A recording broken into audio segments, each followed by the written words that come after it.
Hey everybody, it's Retro DM Ray. Welcome back to the channel. We are going to continue our conversation about White Box. The last couple of videos we came from the foundation of White Box Fantastic Medieval Adventure Game and then moved over into White Box Omnibus by James Spahn, published by Barrel Rider Games, for use with Swords and Wizardry White Box, and this is the player and referee options book. I like to add this into White Box Fantastic Medieval Adventure Game stuff to just offer some more available options, and it gives it that similar first edition Dungeons & Dragons feel. So we're going to continue on into that and start off with the monk here in just a moment. But right before I get to that, I just want to say thank you to all of you who have subscribed. And I really appreciate that and have commented and liked all the videos. I would ask that you would continue to like these videos and share and comment. Consider taking a look at the links in the description for my drive-thru RPG affiliate. If you purchase something there, I just get a few cents to look forward to getting some more things to cover for you like this. There's also, you can buy me a coffee there. You can support me through PayPal. You can be a patron as well. All those kinds of things are available in the links below. And so I look forward to you guys being a part of that. If you would do so for me, I'd appreciate it. And I appreciate you sharing this video around. Remember, it's always G-rated content, so I hope you enjoy this kind of stuff. And so let's get right into our video today in continuing our coverage of the various player class options in White Box Omnibus by James Spahn. All right, so today we have the monk. Monks are warriors dedicated to physical and mental perfection. They forego physical trappings in favor of discipline, constantly testing both body and spirit. While most monks spend their lives in hidden monasteries, some choose to wander the world in hopes of finding new challenges to test their training. While a monk is neither as martial as a fighter nor as stealthy as a thief, they are nevertheless welcome in many adventuring companies for their diverse skill set and the fact that they do not typically rely on a large number of magical items for survival. I'm not really sure why that's a statement there. You use that however you want to. But anyway, a monk is concerned first and foremost with achieving enlightenment both within and without. The monk class advancement table shows that they go from level 1 to 10. Level 10 is 512,000 XP with 8 hit dice, a base hit bonus of +6. Their single saving throw rating is 3. They have a stealth skill of 5. Which again, if you were going to extend this, I would at that point, going to level 11, I would flip the dice to a d8 and continue onwards from there. That's up to you. Unarmed damage at 10th level is 2d6. Of course, adding your strength modifier to that. And I would argue that I would give them the dexterity modifier for plus to hit rather than strength. But you do whatever way you want. And then their AC bonus that they get at level 10 is 10.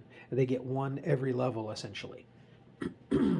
Weapon and armor restrictions. Monks typically forego the use of weapons, relying instead on their proficiency in unarmed combat. They will sometimes make use of daggers, darts, a quarterstaff, or a sling, but are otherwise prohibited from using any other weapons. They do not wear armor or use shields. Excuse me. Unarmed combat.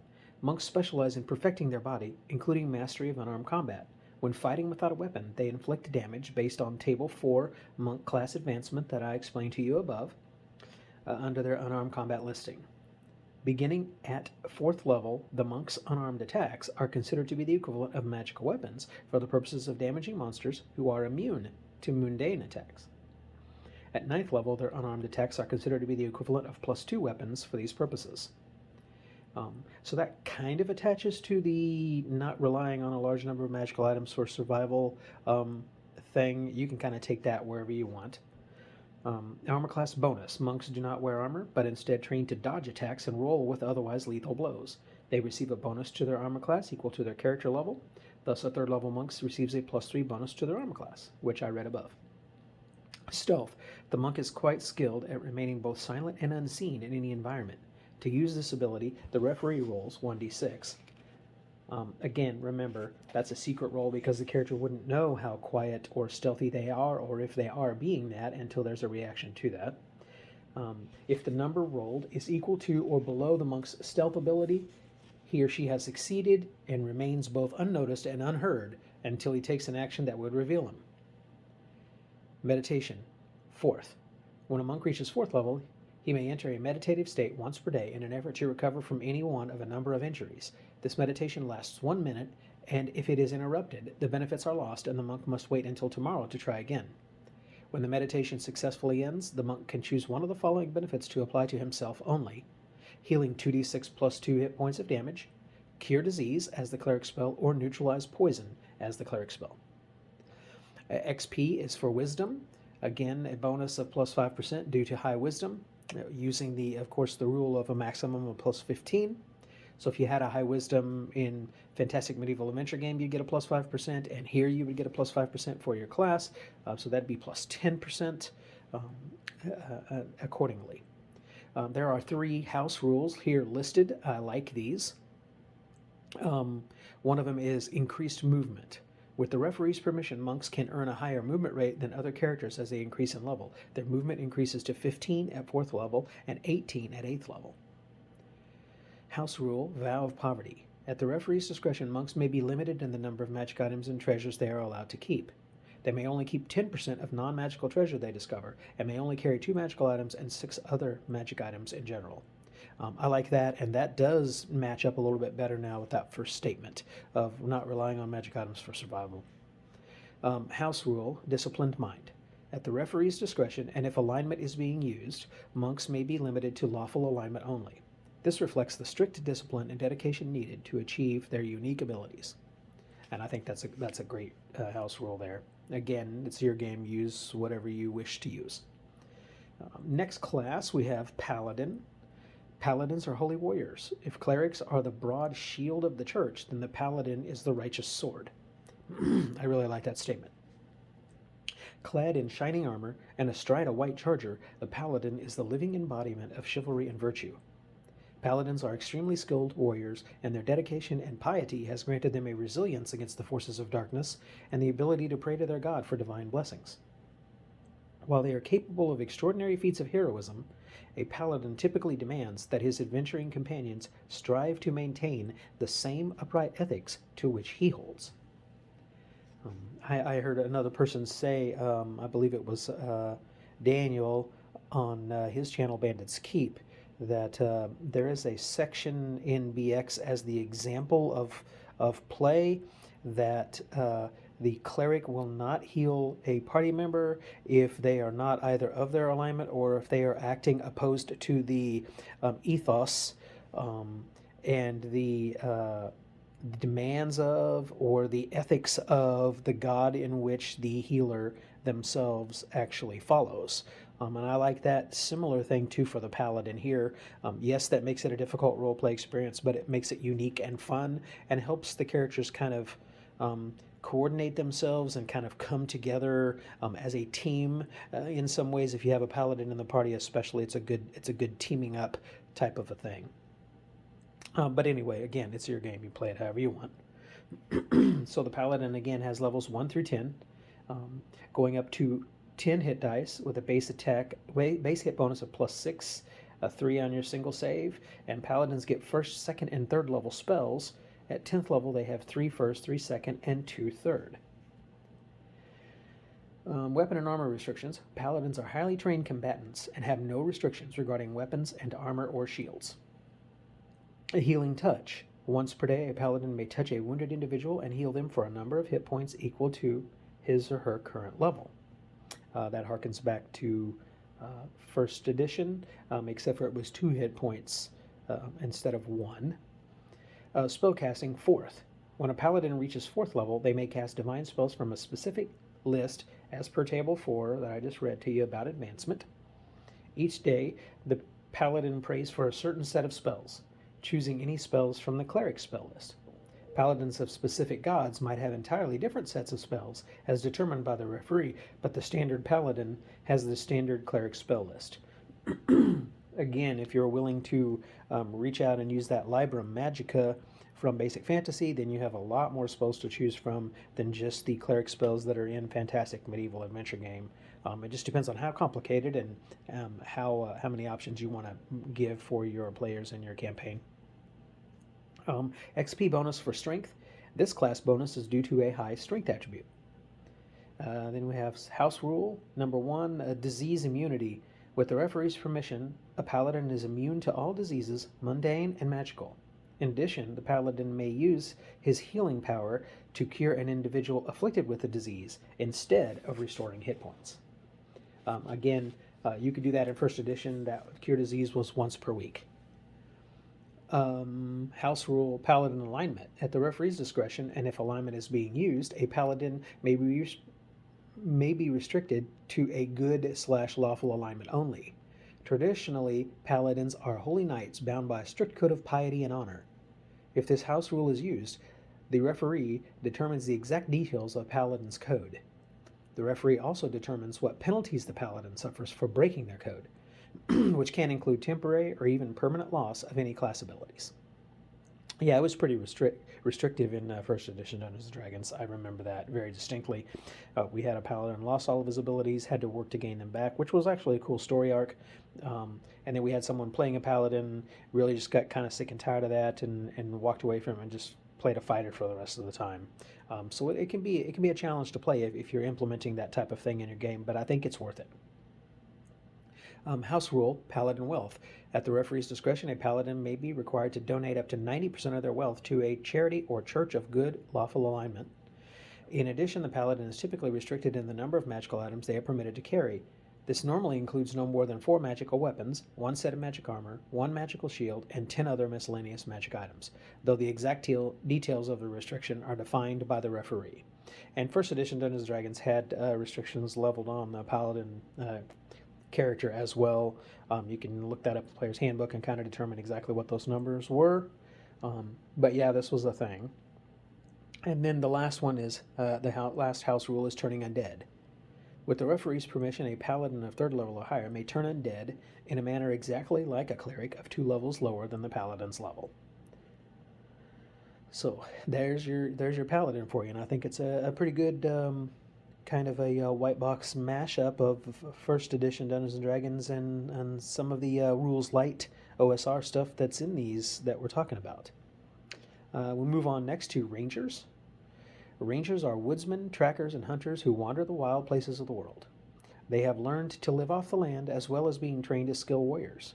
Traveling light, they hunt giants and goblins in the dangerous places of the world, slaying them wherever these vile creatures are found. The Ranger is a welcome addition to an adventuring party because, in addition to their combat prowess, they are skilled when it comes to identifying the dangers of the wilderness as well as tracking down elusive foes. They prefer the life of an adventurer and rarely settle in a single location. The rare ranger who chooses to retire often does so in a wild and secluded area where each of them can remain far from the reach of the civilized world. Rangers again advance to level 10, where they would have 10 hit dice, a +6 base hit bonus, a 7 on their single save, and the forestry skill of 5. Weapon and armor restrictions. Rangers are nearly as skilled as fighters in battle and equally trained. They may wield any weapon in combat as well as utilize leather or chain armor and shields to protect themselves. Forestry. Rangers are most at home in the wilderness among the flora and fauna of the world. Their forestry ability may be used to track both humanoids and animals in natural environments. While in these natural environments, forestry may also be used to remain both unseen and silent. Finally, when a ranger encounters a natural wild beast, may utilize this ability in an attempt to soothe and calm such an animal. To use the ability, the referee rolls 1d6. If the number rolled is equal to or below the ranger's forestry ability, he has succeeded. Next is Giant Slayer. When fighting bugbears, giants, goblins, and hobgoblins, a ranger may add his base hit bonus, which is +6 at 10th level, to his weapon damage in combat. Saving throw. A ranger receives a +2 bonus to any saving throws made versus poison. XP bonus for strength. This class bonus is due to a high strength attribute. Then you have Several house rules here. There are 4 of them, as well as Rangers begin to get spells. We'll talk about that along with one of these house rules. So the first one is Ranger alignment. At the referee's discretion, if alignment is being used, a Ranger may be limited in their alignment selection. In many settings, Rangers are servants of the forces of good and law, and as such may not be evil or of an evil or chaotic alignment. House rule, Ranger wealth. At the referee's discretion, a Ranger may be limited in the amount of wealth they are allowed to hoard. This reflects the nomadic nature of the Ranger. If this rule is used, a Ranger may not retain more coins, valuables, or magical items that they are able to carry on their person. Rangers can kind of be considered as like travel light, strike swift, strike fast, fade into the background.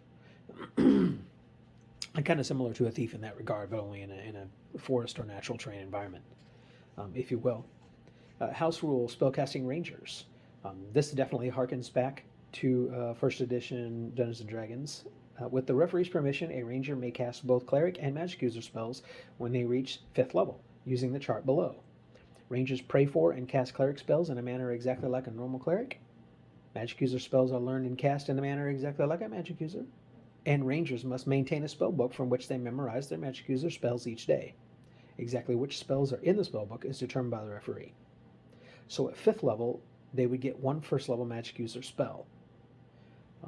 And then they wouldn't get a 2nd level Magic User spell until 7th level. And then they wouldn't get a 3rd level Magic User spell until 9th, topping out at 2 first, 2 second, and 2 third at 10th level.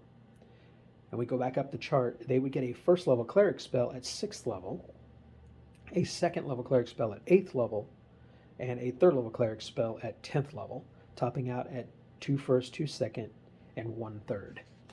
So that's a pretty good swift chart. It's very similar to first edition Dungeons & Dragons, but not quite. You can look that up in the Player's Handbook again. They have the chart for doing both of those things, and I think I kind of like that, provided, and this is the way I ran it, that your Cleric spells kind of match what your Ranger ethos is, like how you're playing that and who you venerate in that pantheon or whatever. And as long as your Magic User spells kind of make sense for what a Ranger would have, it's just kind of how you flavor that. Your choices, I think, kind of talk with your referee about those flavored choices. Alternatively, you could always, if you're using specific Druid spells, like in Libra Magica would do, then of course you'd want your Ranger to maybe pick from the Druid spell list as opposed to just the general Cleric spell list. But it's kind of however you want to run that. The last one is house rule is 2-weapon fighting. So, i.e., Dritz Duerden, for example, from Forgotten Realms. With the referee's permission, a Ranger may fight with a one-handed melee weapon in each hand. This grants him a 2nd attack each combat round, with the damage inflicted determined by the weapon wielded. I guess it would depend on, if you're staying with strictly white box, you could run into an issue where that might be a bit overpowering, giving them that extra attack. It would just depend on how simplistic or how involved and complex you'd want to add layers to the level or the type of game that you're playing. That's really kind of what it comes down to. It's just similar to when Unearthed Arcana was presented. After a while in the system prior to 2nd edition Dungeons & Dragons, that added a level of complexity and a layer of that such that it I think greatly ramped up the power level of the player characters in this regard. But again, that's a choice thing, a flavor thing. I used it in several games, and so it's just however you want to run your campaign in your particular way with your group. The last one is Thief, and I know we covered that as an optional class in Fantastic Medieval Adventure Game, but I'm going to read James Spahn's version here in this book as well to give you an idea about what it seems like. While there are many who wield sword and spell while exploring tombs and dungeons, the thief hopes to recover lost riches through the use of guile and stealth. Though trained in arms, he's not a combatant by trade. Instead, he strikes from the shadows, and his keen eyes see dangers that his companions do not. Thieves are rarely noble, but are more often pragmatic professionals looking for opportunities to rapidly amass great wealth. Still, their unique skill sets makes them very useful to dungeoneers and explorers, and there are some among their ilk who hold to a code of honor among thieves. These often go equipped with but a few weapons and only light armor, but instead rely on picks and tools for survival.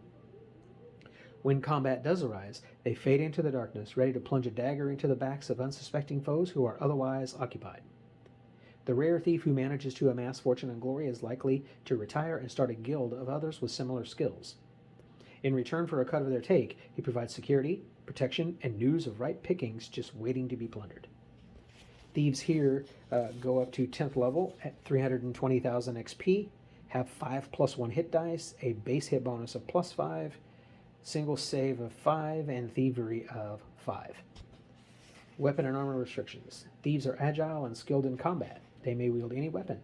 However, they prefer to rely on their reflexes and their quickness over heavy armor, which impedes their other abilities.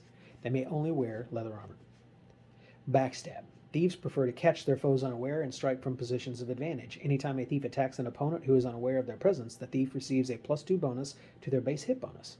If the attack is successful, the thief may roll his weapon damage twice to calculate backstab damage from the backstab. So you can do that either way you want. Either roll the damage dice twice, or roll it once and double it, or roll it once, add your pluses and then double it. It's however you want to do backstab. Saving throw. Thieves receive a +2 bonus to any saving throw made to reduce or avoid the effects of any trap, magical or mundane. Thievery. Thieves are stealthy and light-footed. The thievery ability may be used for any number of clandestine or stealth-based actions, from picking locks or pockets, discovering and disarming traps, remaining silent and hidden while moving, or even climbing walls free-handed. These talents are reflected in the ability of thievery. The referee has the final say as to whether an action falls under the purview of thievery or not. When the thief attempts to use this ability, the referee rolls 1d6. If the result of the roll is equal to or lower than their rating in the thievery ability, the thief is successful in their attempt. Again, secret rolls emphasized here as well. Thieves are not aware of when their attempts to remain stealthy fail, and the thief always believes he's successful. When a thief fails using this ability while free climbing a wall or disarming a trap, they can endanger themselves with either a great fall or by being in the path of a poisonous dart or concealed trap. Established Guild, 9th level. A thief of 9th or higher level may choose to establish a secret hideout, often in an urban location. He will attract the attention and service of other lower-leveled thieves who hope to learn from a master. He's known as a guild master, and those who arrive are members of his thieves' guild. In return for a cut of their earnings, the thief will provide these apprentices with protection from local law enforcement as much as he's able. If the thief is unable to protect these apprentices, they are likely to turn on him in hopes of finding a more capable guild master. XP bonus for Dexterity. This class bonus is due to the high Dexterity attribute.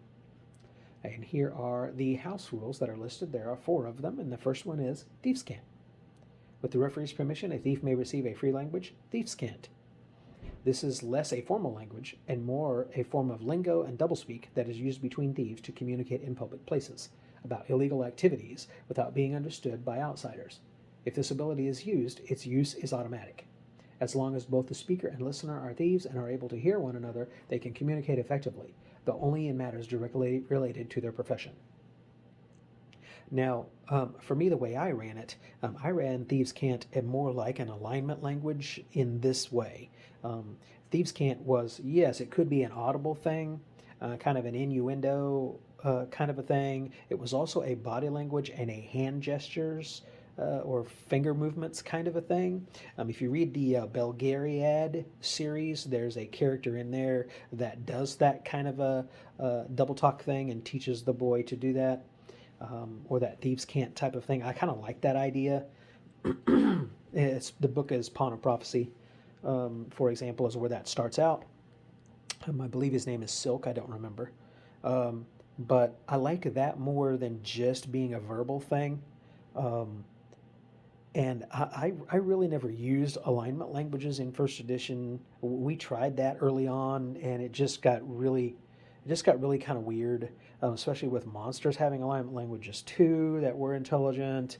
And if your alignment changes for some reason, then you lose that ability immediately. Forget all of that and pick up the other one instantly. That was just kind of a weird rule, so we didn't really use alignment languages. Maybe you do for your game. But you could use that idea here for Thieves' Cant, but that's entirely up to you. And house rule number 2 is Decipher Languages. With the referee's permission, a thief can use his thievery ability to decipher maps, scripts, and unknown languages. In the case of scripts and languages, the thief is only able to glean the general meaning of the text when he successfully uses this ability. In addition, if the referee allows it, the Decipher Languages ability may be used to read cleric and magic user spells from scrolls in order to cast them. If a thief fails when attempting to cast spells from the scroll is wasted, its magic expended, and in all likelihood there is a spectacular magical backlash that will likely endanger the thief or others. The details of this magical backlash are determined by the referee. I really like that idea. That goes perfectly with a thief or a bumbling thief, whichever way you want to look at that. But I think that's also a really cool extra thing that they could do, is to read cleric and magic user spell scrolls and cast the spells from them. That's pretty cool. House rule: poison use. With the referee's permission, a thief may be knowledgeable regarding the uses of poison. If he has access to poison, he can apply it to his weapons without any fear of accidentally poisoning himself, and receives a +2 bonus to any saving throw made to resist the effects of a poison. I don't know if either one of these books actually go into the details of what that poison might do. That's entirely up to you. The first edition Dungeon Master's Guide has a wonderful listing of all kinds of things that might be possible poisons, and also a list of poisons and all the things that they might do as far as game effect. So you might really definitely check that out as a first edition DMG thing there. And again, poison use, again, if you're using alignment, then obviously the poison use is going to be a big deal, depending on the alignment of the thief. Whether you're going to use poison to just knock out, poison to debilitate and cause a low amount of harm, or poison to outright kill. Those would all depend on, again, what kind of game you're running and what kind of alignment issues, if any, that would cause for you. The last one is the house rule: proficient climber. With the referee's permission, a thief may be more skilled at freehand climbing than at other uses of the thievery ability. If this option is used, the thief is considered to be 4 levels higher when thievery checks are made to climb in this fashion to a maximum effective level of 10. So, more skilled at freehand climbing as opposed to regular climbing, again, that's up to you. I would rather adjust their skill ability based on what they're climbing, rather than give them an immediate class bonus right up front for how to freehand climb any surface like this. But hey, again, that's your game. But I just think there's a tiny bit of offset power creep involved here if you boost them a little higher like this. But again, that's up to you. It's your game. All right, so we've covered all of the classes, and I think we're coming out to 30 minutes roughly right about now. And I do want to mention before we are done for today, I had a person comment that they are wanting to do what I had talked about before for their game, which is to combine White Box and White Box Fantastic Medieval Adventure game and Basic Fantasy RPG, and kind of how I would combine those things, or what I would combine and what I wouldn't. And I've kind of talked about little nuggets or pieces of that as we've kind of gone along. But maybe in the next video, I'll kind of sit down and script out some of the specific things that I kind of combine into this or across this, and kind of how I would do or adjust that. If that would be of interest to you, please comment, put that in the comments below, and I'll be glad to kind of script that out and read through that for you. Try to provide page references for those kind of things, and kind of talk about that a little bit in the next video. Again, thanks for tuning in. Thanks for giving me that thumbs up and that share. Please click that bell icon if you want to be notified when I post new videos like this one today. And take a look at the links in the description, if you would, please, to support the channel. I would really appreciate it. All right. Thank you all again for your subscription and for your following along. Encourage others to come and check us out as well. I'd really appreciate that. You might want to take a look at another old school gamer with a YouTube page out there, or a YouTube channel out there. I mean, his channel is called Page 121. Seems like a great old guy. Got a lot of good stuff to say about Traveler and Champions 4th Edition, which I played a lot back in the day, and some other old school stuff, and a lot of 1st Edition Dungeons and Dragons, and kind of mashed in with 2nd Edition and Greyhawk. So I'd encourage you to check him out. All right, thanks guys. Take care, and as always, may all your rolls be nat 20.